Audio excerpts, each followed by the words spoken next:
Hey guys, I'm going to do a video today on an installer's review of this Curt part number 56518 7-way wiring harness with integrated powered wiring converter for the new Honda Pilot.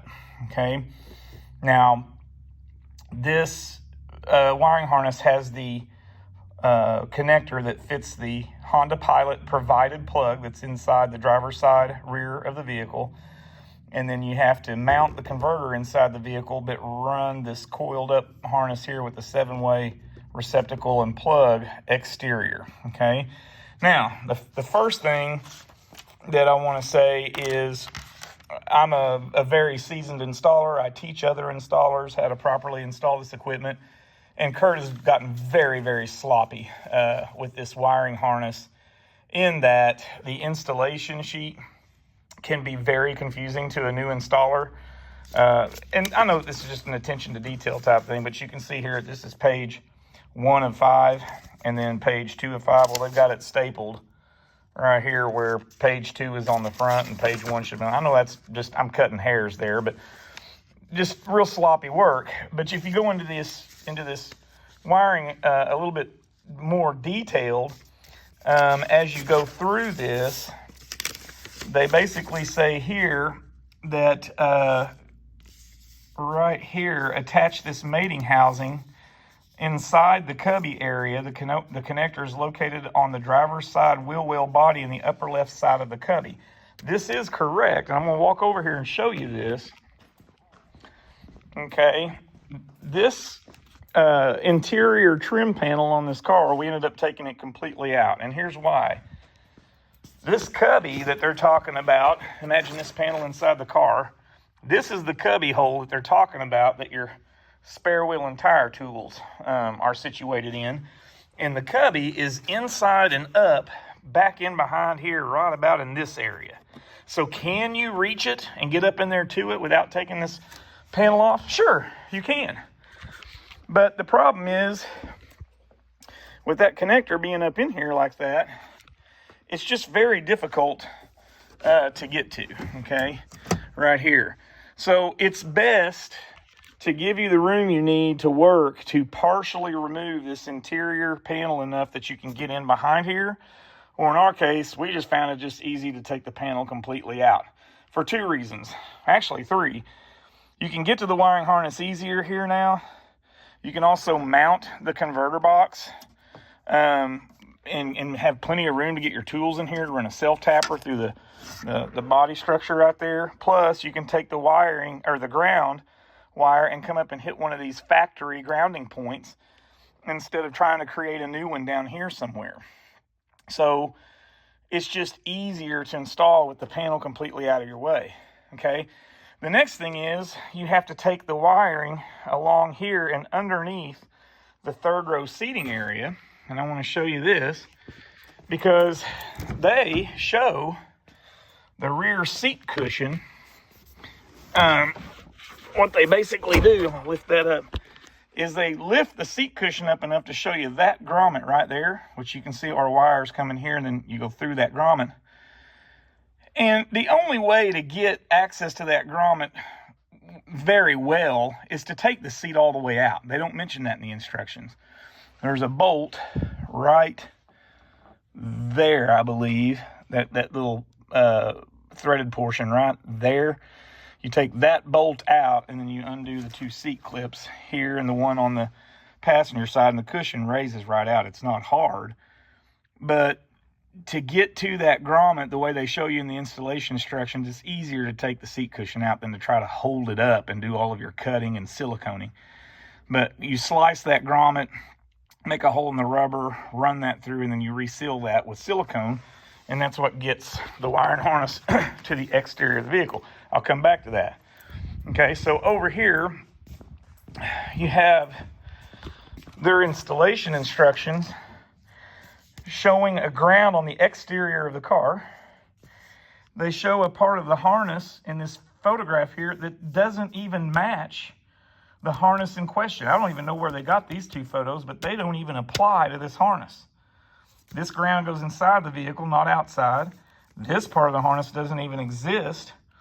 And they show here, let's see, next page. Yeah, right here.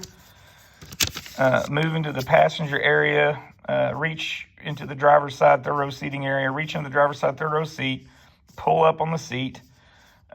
Once the area beneath the seat is visible, which you just need to take it all the way out, locate the wiring harness that goes into the black rubber grommet, pull the grommet into the cab of the vehicle out of the body. Well, they see it right here. The only way they got this camera shot of that grommet is to remove that seat. And you can tell it's removed because right there, I think, is the bolt hole for that screw that holds the front, the rear part of the seat cushion down. So if they're going to take the seat cushion out to show you the thing, you need to take the seat cushion out so you got room to work. Now here's the part that gets really squirrely. And Curt should be ashamed of themselves for this. By the way, this is instruction sheet 56518, which matches the product 56518. And today's date is January the 24th of 2025. These instructions were written in April of 2024. Definitely overdue for revision. Because here, locate the grommet, not this one that you went here, locate the grommet behind the tail light where vehicle tail light wiring passes through from inside the cabin to the tail light. Remove this grommet, slit a slit large enough to let the new wiring harness through. Folks, this part of the wiring harness that you see in this picture doesn't even exist in this harness. And the rubber grommet behind the taillight is not even a factor on this car. You don't deal with it.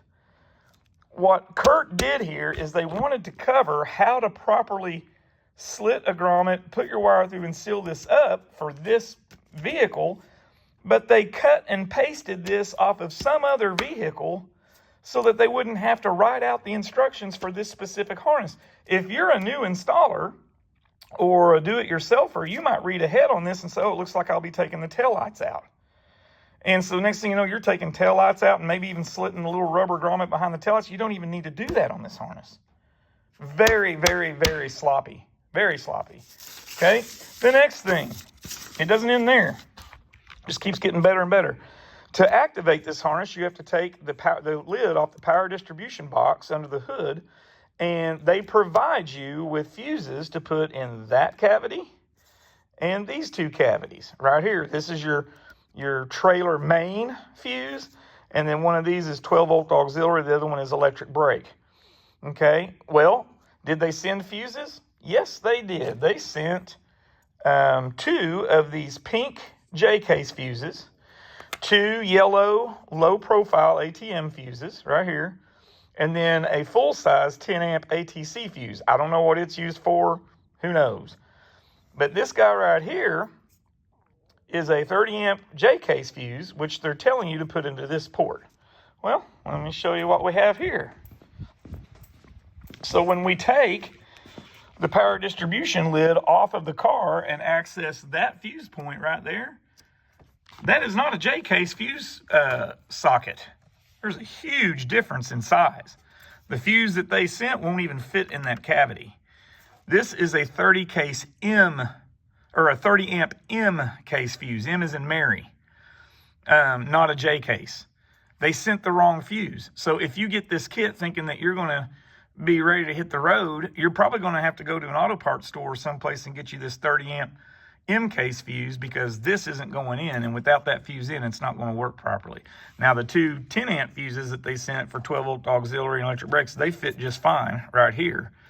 But this fuse that they sent is the wrong one. By the way, these are expensive. M-case fuses can cost anywhere from $4.50 all the way up to $8.50, depending on where you're getting them from. And in some cases, you have to buy a whole assortment just to get the one that you need. So you may spend $20 on a fuse kit just to get the 30-amp M case that you need.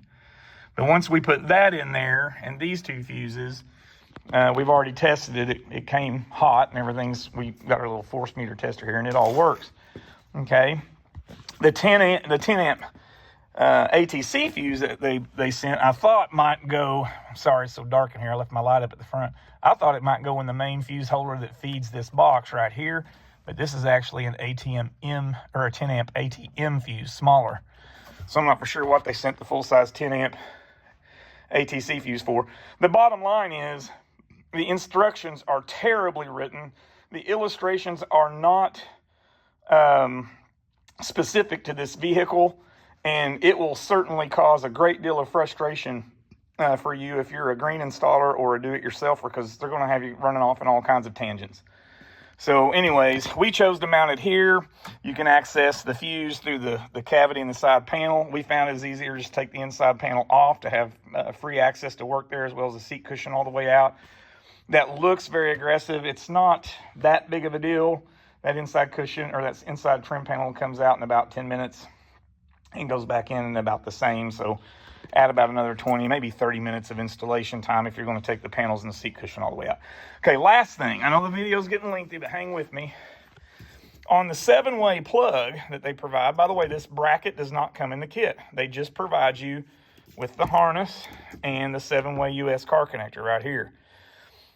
So you have to come up with a way to mount it, because the Curt receiver hitch does not have some sort of a bracket that comes down that you can mount this bracket to. So originally, we wanted to make this 7-way plug line up with this nice body line in the bumper right here. So originally, now I had it mounted this way, okay? I'll explain why I've done what I've done here in just a minute. But I had it mounted on this direction, but I had it mounted over this way with one of the mounting holes here. And what happens is it's just too flimsy. The plastic fluctuates too much there. It's too flimsy. Well, there is a support column behind the fascia right over about here. So what we thought there is what we would do is take this bolt out and move the bracket one notch to the left so that we reuse this mounting hole, which used to be here. And now we'll drill one more hole there, and that should stiffen this up a little bit more because the support bracket's here. The only thing I don't like about that is you're getting further away from the center line of the vehicle. Another option, which is what we're going to do for this customer, we called him on the phone. There's just enough room behind the bumper back up in here that we can take a 2-inch, or actually it's 2 1/8, I think, I can't remember the size, but we can take the appropriate size hole saw and cut a hole in the actual face of the bumper and mount the plug right in the bumper face. And that's what we're going to do. There is enough room between the back side of this plastic and the forward face of the receiver hitch that you've got room for this wiring connector right here. So we're going to abandon the bracket part altogether and put it right in the rear face. But Curt needs to address that. Okay, so you get this kit. What are you going to do with your 7-way? You're just going to zip tie it to the safety chain loop? You know, give these installers as DIYers some means of understanding what's going to work best for mounting their plug. There's the wiring harness is specific for the Honda Pilot. The hitch is specific for the Honda Pilot. Why can't the installation instructions and the recommendations of how you install the equipment also be specific to the Pilot? Very, very sloppy work. Now, if you know these things going into buying the Curt product, 56518 for a new, this happens to be a 2025 Honda Pilot that we're working on. So if you know it going in, and you can go buy, you know, these M-case fuses to be prepared for it, and have either a mounting bracket or a way to mount your 7-way bracket and allow yourself more time for an easier install, then maybe you could still use this product. But for someone who just jumping right into this and they're taking things at face value for what's written in these instructions and what they expect to do, I would not recommend this product for the newer Honda Pilot. I wish I had the Takancha stuff worked up here, you know, for this video, so I could give you the Takancha or even the Hopkins alternative. But this video is about the Curt product, not the other ones. And I just wanted people to understand that stuff going in, because this stuff is extremely misleading and you've been given the wrong fuses. So there you have it. Again, Curt 56518. Catch you guys next time.